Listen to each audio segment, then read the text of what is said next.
দীর্ঘ ২৪ বছর পর বিশ্বকাপের মঞ্চে আবারও সাক্ষাৎ হচ্ছে ইংল্যান্ড ও আর্জেন্টিনার।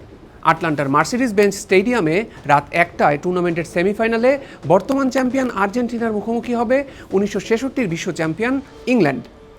একদিকে ৬০ বছরের খরা কাটিয়ে ট্রফি জয়ের স্বপ্নে বিভোর থ্রি লায়ন্সরা, অন্যদিকে লিওনেল মেসির শ্রেষ্ঠত্বের মুকুটে শেষ পালক যোগ করার মিশনে আর্জেন্টিনা।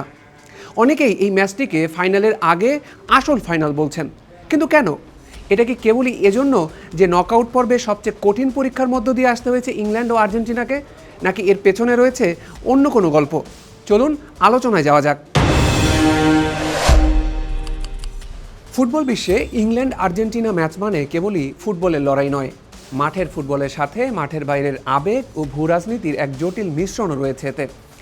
১৯৮২ সালে ফকল্যান্ড দ্বীপপুঞ্জের দখলকে কেন্দ্র করে সংগঠিত যুদ্ধ এই দুই দেশের মধ্যকার সম্পর্ককে যে তিক্ততার জায়গায় নিয়ে গিয়েছিল, তার আঁচ লেগেছে ফুটবল মাঠেও। ১৯৮৬ বিশ্বকাপে ইংল্যান্ডের বিপক্ষে দিয়েগো ম্যারাডোনার সেই হ্যান্ড অফ গড খ্যাত গোল, কিংবা ১৯৯৮ বিশ্বকাপে দিয়েগো সিমিওনিকে লাথি মেরে বেখামের লাল কার্ড পাওয়া, এসব ঘটনা এই দ্বৈরথকে এক অনন্য নাট্যরূপ দিয়েছে। লিওনেল মেসি ফুটবল ইতিহাসের অন্যতম সেরা জাদুকর। বিশ্বকাপ, কোপা আমেরিকা, চ্যাম্পিয়ন্স লিগ থেকে শুরু করে ৮টি ব্যালন ডি'র ক্যারিয়ারে কি জেতেননি তিনি। কিন্তু ২১ বছরের আন্তর্জাতিক ক্যারিয়ারে সব পরাশক্তির বিরুদ্ধে খেললেও এখনও ইংল্যান্ডের বিপক্ষেই তার খেলা হয়নি। আজই প্রথম থমাস টুকেলের ইংল্যান্ডের বিপক্ষে মাঠে নামবেন এলএম10।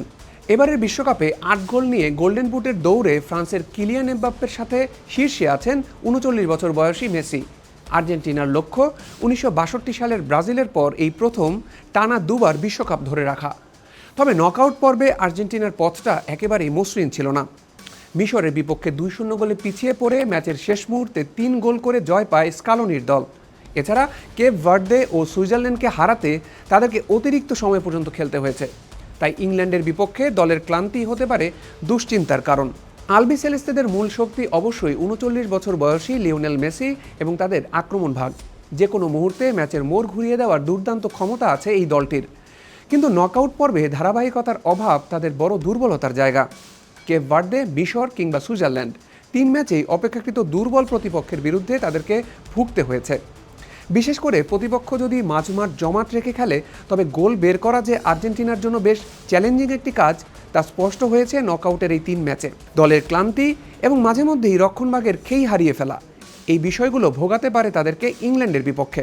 তবে এটাও ঠিক, নকআউট পর্বে এসে আর্জেন্টিনা দেখিয়েছে খাদের কিনারায় দাঁড়িয়ে পুরো দল এক হয়ে কিভাবে লড়াই করতে হয় এবং ম্যাচের মাঝখানেই পরিস্থিতি অনুযায়ী কৌশলে পরিবর্তন এনে কিভাবে সমস্যার সমাধান করে জয় তুলে নিতে হয়। এক্ষেত্রে নিজেদের হার না মানা মানসিকতার পরিচয়ও দিয়েছে মেসি, হুলিয়ান আলভারেজরা। অন্যদিকে ইংল্যান্ডের মূল শক্তি তাদের বিধ্বংসী কাউন্টার অ্যাটাক এবং আক্রমণ ভাগে কেইন বেলিংহাম জুটি। চলতি বিশ্বকাপে এখন পর্যন্ত ইংল্যান্ডের ১৩টি গোলের ১২টিই করেছেন হ্যারি কেইন ও জুড বেলিংহাম, অর্থাৎ দলের ৯২% গোল এই দুজনই করেছেন। বিশ্বকাপের ইতিহাসে এর আগে কোনো দলের আক্রমণ ভাগ নির্দিষ্ট দুজন খেলোয়াড়ের ওপর এতটা নির্ভরশীল কখনোই ছিল না। এছাড়া মাঝমাঠে রাইস, অ্যান্ডারসন, সাকা, অ্যান্থনি গর্ডনরা আছেন কেইন বেলিংহামকে সার্ভিস দেওয়ার জন্য। তবে ইংল্যান্ডের সবচেয়ে বড় দুর্বলতা হলো তাদের রক্ষণভাগের এলোমেলো পারফরম্যান্স। নরওয়ের বিপক্ষে জয়ের পর কোচ থমাস টুকেল নিজেই রক্ষণকে স্লোপি বা দুর্বল বলেছিলেন। তার উপর জন স্টোনস টানা ১২০ মিনিট খেলার পর কতটা ফিট থাকবেন তা নিয়েও সংশয় রয়েছে। এছাড়া আজ অসুস্থতা কাটিয়ে ডিক্লান রাইস প্রথম একাদশে থাকবেন কিনা তাও এখনও নিশ্চিত নয়। মিডফিল্ডে রাইসের সার্ভিস পাওয়া না গেলে অ্যাটাকিং থার্ডে কেইন বেলিংহামরা কতটা ফ্রি ফ্লোয়িং ফুটবল খেলতে পারবেন তা নিয়েও যথেষ্ট সংশয় রয়েছে। আর্জেন্টিনার হয়ে স্পটলাইটে থাকবেন যথারীতি লিওনেল মেসি।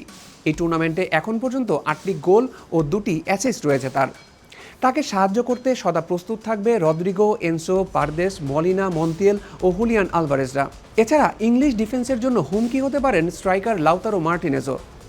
আর মাঝমাঠে ইঞ্জিন হিসেবে থাকবেন অ্যালেক্সিস ম্যাকালিস্টার, যার প্রিমিয়ার লিগে খেলার অভিজ্ঞতা ইংল্যান্ডের বিপক্ষে কাজে লাগবে। এছাড়া দুর্দান্ত ফর্মে থাকা কেইন বেলিংহামদের রুখতে গোলরক্ষক এমিলিয়ানো মার্তিনেজের কাছ থেকেও সেরাটাই প্রত্যাশা করবে আর্জেন্টিনা। অন্যদিকে ইংল্যান্ডের বাজির ঘোড়া নিঃসন্দেহে জুড বেলিংহাম এবং অধিনায়ক হ্যারি কেইন। উভয়ই করেছেন ৬টি করে গোল এবং ১টি করে অ্যাসিস্টও দিয়েছেন। বিশ্বকাপের ইতিহাসে একই দেশের দুজন খেলোয়াড়ের ৬ বা তার চেয়ে বেশি গোল করার রেকর্ড এটাই প্রথম। এছাড়া আছেন টুর্নামেন্টের 3টি অ্যাসিস্ট দেওয়া অ্যান্থনি গর্ডন, পাশাপাশি বুকায়ো সাকার প্রতি 90 মিনিটে একটি করে অ্যাসিস্ট দেওয়ার সক্ষমতা এবারের বিশ্বকাপের অন্যতম সেরা। ইংল্যান্ড ও আর্জেন্টিনা এখন পর্যন্ত মোট 14 বার মুখোমুখি হয়েছে, যার মধ্যে ইংল্যান্ড জিতেছে 6 বার, আর্জেন্টিনা 2 বার এবং বাকি 6টি ম্যাচ ড্র হয়েছে।